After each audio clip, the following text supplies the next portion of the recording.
जय हिंद सभी NDA officers को। तो हमारे बीच कुछ ऐसे एस्पिरेंट्स भी हैं जो पहले एनडीए का एग्जाम दे चुके हैं और कुछ ऐसे भी होंगे जो एनडीए 222 में पहली बार एनडीए एग्जाम के लिए अपीयर होंगे।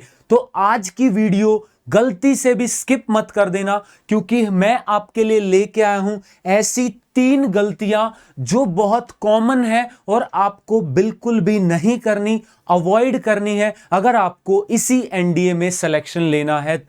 तो सबसे पहली हमारे सामने है कि लेट रियलाइजेशन। मैंने देखा है कि जितने भी एस्पिरेंट्स हैं उनमें मोस्ट ऑफ द बिल्कुल लास्ट का जब 1 महीना 15 दिन या 1 से 1.5 महीना रह जाता है, जब वो रियलाइज करते हैं और जब वो प्लानिंग करने बैठते हैं और फिर बाद में वो समय कम रह जाता है और वो बिल्कुल कट ऑफ के पास आके रह जाते हैं और फिर उन्हें इस बात का एहसास होता है कि काश थोड़ी सी मेहनत और कर ली जाती। तो आपको लेट रियलाइजेशन नहीं करना, आपको आज ही तैयारी शुरू करने से पहले ही आपको कुछ चीजें करनी पड़ेंगी। सबसे पहले आपको सिलेबस को डिवाइड करना पड़ेगा कि कौन से ऐसे सब्जेक्ट्स हैं जिसमें आप जो है अच्छे हैं, कौन से ऐसे हैं जिनमें आपको ज्यादा मेहनत करने की जरूरत है। और दूसरा, आपको अभी से यह डिवाइड करना पड़ेगा कि आपको किस सब्जेक्ट को कहां से, कौन सी बुक से, कौन से टीचर से, कहां से पढ़ना है, क्योंकि बाद में समय बहुत कम रह जाएगा। आपको आज ही ये सारी चीजें कर लेनी है। ये सबसे बड़ी मिस्टेक है जो एस्पिरेंट आज की डेट में करते हैं। बिल्कुल लास्ट में आके कहेंगे सर मैं ये सब्जेक्ट कहां से पढ़ूं, मैं ये कैसे करूं। आपको पहले ही डिसाइड करना पड़ेगा। भले ही आप उस सब्जेक्ट को लास्ट के 15 दिन में पढ़ रहे हो, लेकिन वो डिसाइड आपका शुरू में ही हो जाना चाहिए कि आपको ये कहां से, कैसे, कितने दिन में और कब पढ़ना है। ये आपको बिल्कुल नहीं करना कि लेट रियलाइजेशन। आपको आज ही ये चीज जो है सोचनी पड़ेगी, प्लानिंग करनी पड़ेगी। दूसरा है रोल ऑफ पीवाईक्यू। पीवाईक्यू को बच्चे बहुत ही गलत तरीके से लेते हैं। वो क्या करते हैं, वो पहले सिलेबस कवर करने की कोशिश करते हैं, फिर पीवाईक्यू अटेम्प्ट करते हैं और उनका स्कोर बहुत ही बेकार आता है और उसको वो एज अ मार्क जो है वो मान लेते हैं और सोचते हैं कि हमारी तो तैयारी ही नहीं हुई और बहुत ज्यादा डिमोटिवेट हो जाते हैं और फिर परेशान हो जाते हैं कि क्या करूं सर, इतना लो स्कोर आ रहा है, कैसे, मतलब मेरा तो क्लियर ही नहीं होगा, सारी मेहनत खराब हो गई।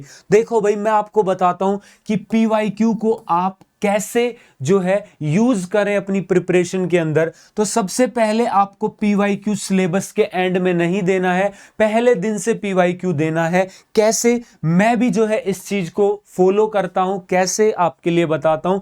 सबसे पहले हम क्या करेंगे, आपका क्लास शुरू करने से पहले ही एक पीवाईक्यू करेंगे। ठीक है, हम साइंस का सेक्शन उसके अंदर सॉल्व करेंगे। ऑलरेडी क्लास शेड्यूल्ड है, डिस्क्रिप्शन में आपका लिंक है। ठीक है, जाके देख लो, मैं आपको दिखा देता हूं। क्लास शेड्यूल्ड है आपकी।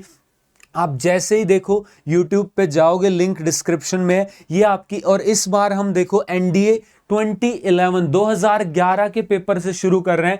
पिछली बार भी हमने 2014 से शुरू किया था, इस बार और पीछे से स्टार्ट करेंगे और ज्यादा पीवाईक्यू होंगे और ज्यादा प्रिपरेशन होगी और आपका एनडीए क्लियर होने के चांस और ज्यादा बढ़ेंगे। तो आपको इसको फटाफट से लाइक कर देना है। ठीक है, रिमाइंडर ऑन कर लेना है संडे को सुबह 8 बजे। और ज्यादा इसके अंदर हम जो है फिर बात कैसे करेंगे, हम इसको देखेंगे। ठीक है, तो क्लास ऑलरेडी पीवाईक्यू की शेड्यूल है, इसको आपको लाइक कर देना है सबसे पहले। तो मैं बात कर रहा था पीवाईक्यू के रोल की। तो देखो पीवाईक्यू आपको कैसे यूज करना है। सबसे पहले आपको पीवाईक्यू अटेम्प्ट करना है प्रिपरेशन शुरू करने से पहले, और आपको यह देखना है कि आखिर किस सब्जेक्ट का लेवल क्या आता है, क्या आप उस लेवल में कहां स्टैंड करते हो सकता है आप साइंस साइड से होगे और आपको साइंस पूरी भी आती हो तो आपको उसको बहुत कम समय देना पड़ेगा। हो सकता है आप आर्ट साइड से होगे, आपकी हिस्ट्री ज्योग्राफी ऐसी होगी कि आप एनडीए के पेपर के सारे सवाल कर पा रहे हो। इस तरीके से आपको जो है ये देखना पड़ेगा कि आपका किस सब्जेक्ट में आप कहां स्टैंड कर रहे हो। तो आपको स्टार्ट एक पीवाईक्यू से करना है। ठीक है, आप किसी भी ईयर से एक सीक्वेंस में भी चल सकते हो कि आपका लेवल क्या है अभी एनडीए के हिसाब से और किस प्रकार के क्वेश्चंस आते हैं, आपको यह भी देखना पड़ेगा। तभी, क्योंकि आपको देखो एनडीए आपसे डिमांड नहीं करता कि आप सब कुछ पढ़ो। एनडीए आपसे ये चाहता जाता है कि आप जो उस पेपर में है उस स्पेसिफिक चीजों पे अपनी कमांड बनाओ और पेपर क्लियर करके एकेडमी में जाओ। तो यहां पे आपको दूसरा यूज पीवाईक्यू का करना है कि आपको वीकली एक पीवाईक्यू का पेपर सॉल्व करना है। और साइंस सेक्शन के लिए I am here with you, हम हर संडे एक पीवाईक्यू पेपर सॉल्व करेंगे, सीक्वेंस के अंदर सॉल्व करेंगे 2011 से और अब तक के पेपर हम सॉल्व करेंगे हर संडे को। ठीक है, तो उसमें आपको क्या एनालाइज करना है, स्कोर नहीं देखना, स्कोर नहीं देखना, ये गलती मत कर देना। स्कोर देखोगे कितना आ रहा है, डिमोटिवेट होगे।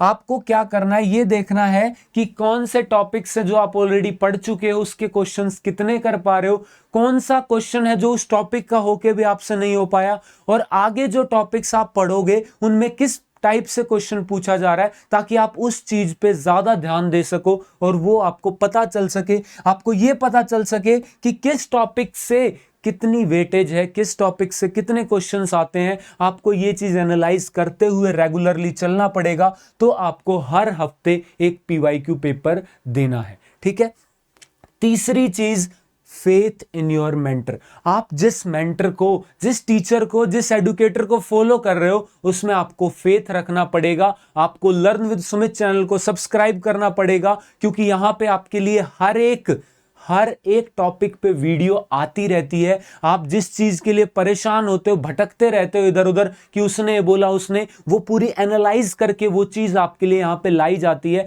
ठीक है, देखा होगा अभी भी आपको रिसेंटली कितनी सारी, मतलब यहां पे आप देखो, ये देखो, आप जैसे इस पे जाओगे, आप वीडियोस में जाके देखो क्या चाहिए, क्या जरूरी है, कितना टाइम किसको देना है, एज लिमिट, आप कैसे, मतलब ये एसएसबी के बारे में बेस्ट बुक्स, ये देखो इस तरीके से सारी गाइडेंस आपके लिए अवेलेबल है। तो आपको अपने एडुकेटर पे फेथ रखना पड़ेगा, उसकी गाइडेंस, एक बार आप जिस एडुकेटर को फॉलो कर रहे हो उसकी बातें मानो, भटको मत।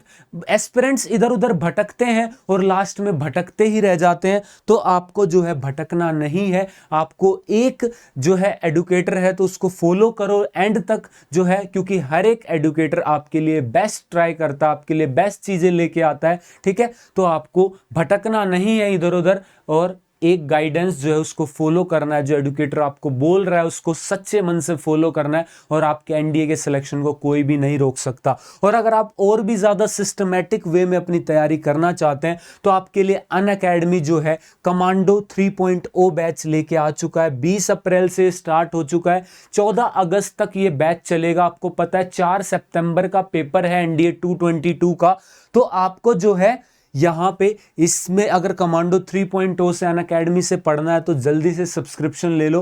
LWS 10 लगा के आप सब्सक्रिप्शन ले लो, आपको 10% डिस्काउंट भी मिल जाएगा। ये टॉप एडुकेटर्स की टीम है जो आपको इस बैच में पढ़ाएगी। इससे मतलब देख रहे हो आप, हर बार बहुत ज़्यादा रिटर्न क्लियर होते हैं, सिलेक्शंस होते हैं।